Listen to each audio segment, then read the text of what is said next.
Halo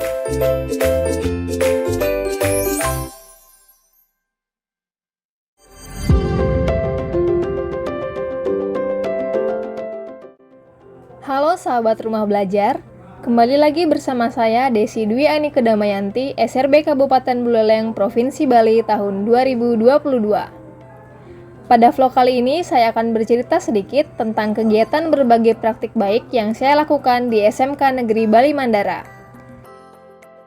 Saya didampingi oleh DRB Jajak Bali, Bapak Komang Budiatnya.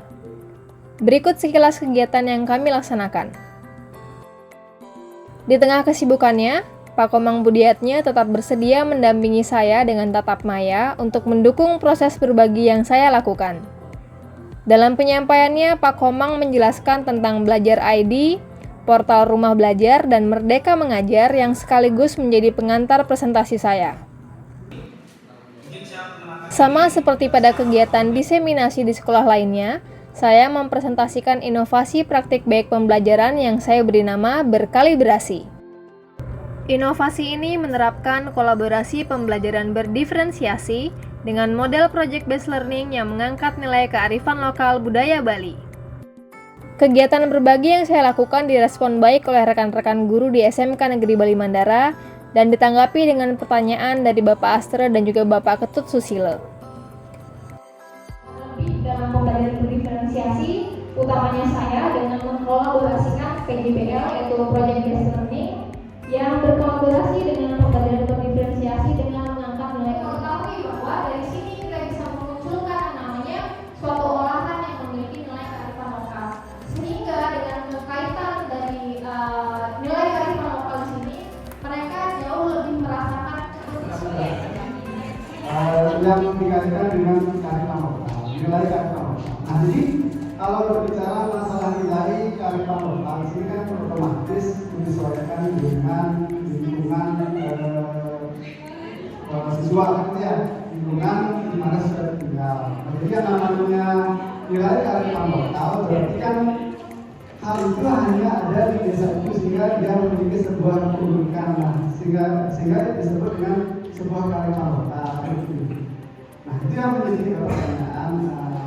Yang dimaksud dengan nilai kearifan lokal ini seperti apa sehingga dia bisa dinyatakan sebuah pembelajaran yang bisa dikaitkan dengan berdiferensiasi, gitu ya.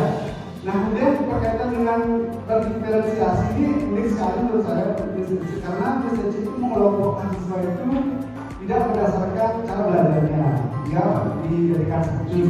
Nah, kalau di jika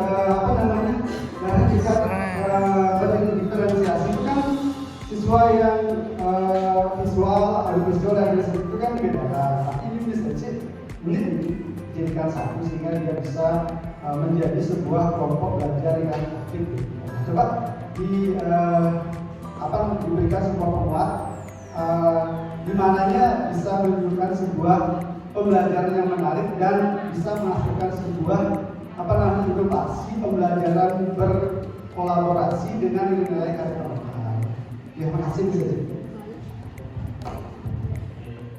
Luar biasa ini apa yang disampaikan terkait dengan bagaimana sistem berkalibrasi ini.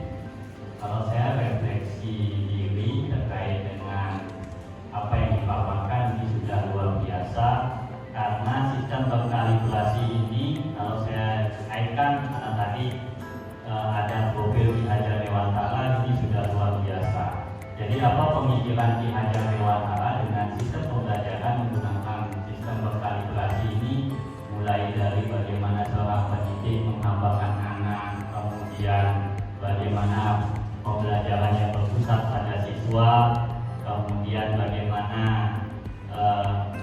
pembelajaran itu sesuai dengan kodrat alam dan kodrat jamaah. Ya, luar biasa. Tepuk tangan dulu buat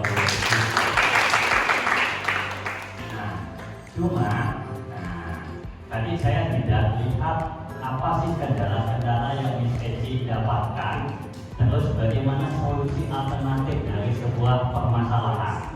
Karena kalau saya lihat dari judulnya kan satu ada pembelajaran berbasis proyek. Nah, tentu kalau jujur saja, kalau mau diketatkan semua guru guru mengambil model pembelajaran berbasis proyek dengan sekian mata pelajaran, pasti anak-anak juga akan lingkungan. Nah, bagaimana? Ya, apalagi belum kita mengaitkan dengan hal-hal lain.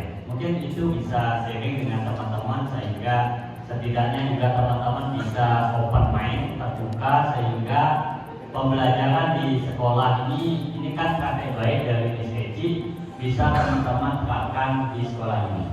Itu saja, silakan SKJ. Baik sekali, dan yang kedua berkaitan dengan di mana letak diferensiasinya ketika saya justru tidak menggabungkan mereka yang sejenis. Seperti itu benar Pak ya? Baik. Yang pertama, nilai kearifan lokal, mungkin Pak Astra sendiri sudah lebih paham nilai kearifan lokal. Namun konteks lokal di sini lebih tidak menekankan atau hanya sebatas dari wilayah tertentu saja Bapak.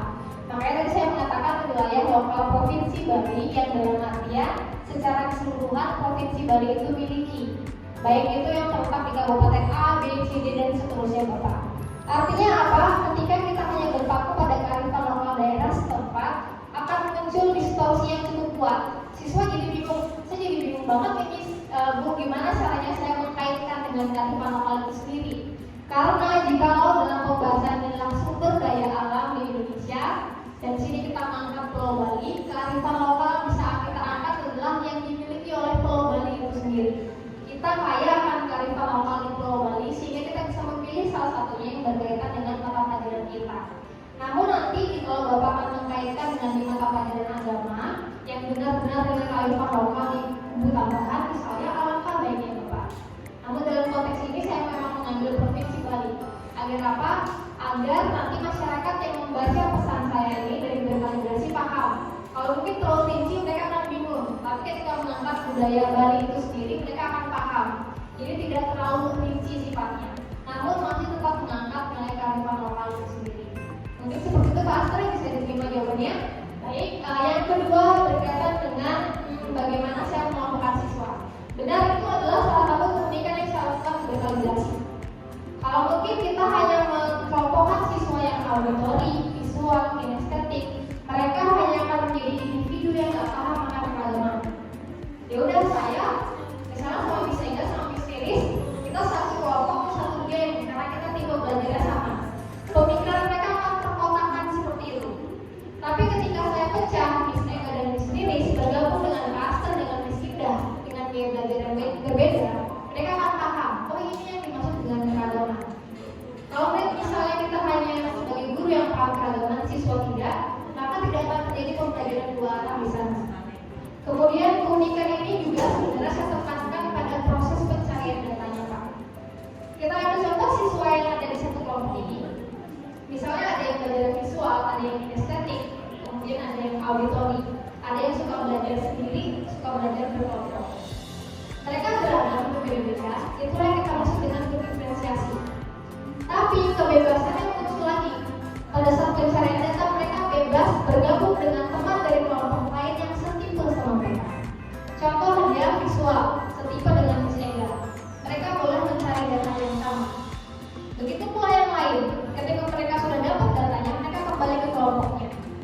Apa benefitnya? Mereka akan membawa sumber data yang banyak, sumber data yang kaya, dan sumber data yang different.